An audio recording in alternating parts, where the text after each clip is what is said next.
Whenever people talk about gender inequality, the common topic will be wages gap in career.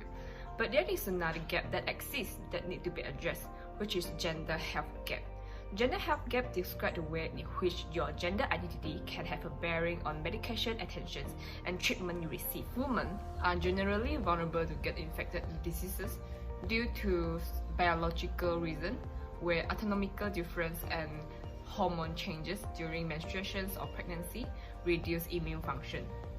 Social inequality, which causes rural area women to have poor nutritional status and delay in seeking medical attention, and restrictive cultural norms, which all the women are expected to do all the cleanings and washings, which they are exposed to contaminated water and food that incubated virus and bacteria.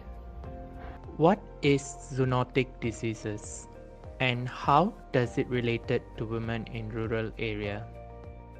Zoonosis is an infectious disease which is caused by microorganisms such as bacteria, virus, and parasites that is transmitted from the animals to humans.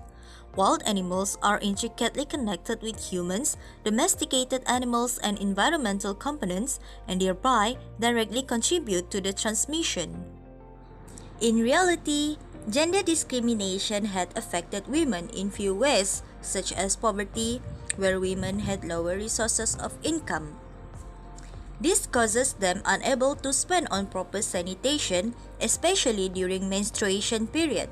Hence, the vulnerability exposed them to the infection.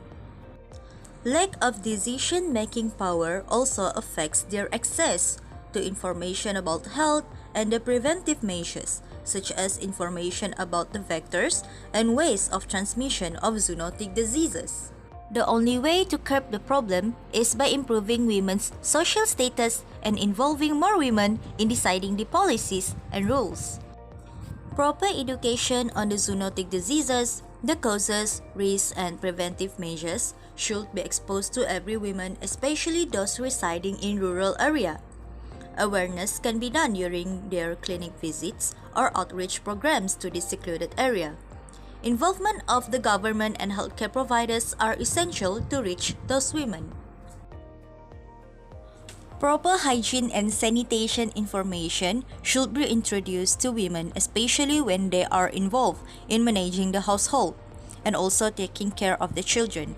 Their roles in preventing infections to transmit within the family are crucial. Hence, better knowledge will prepare the woman to protect herself and the family as a whole.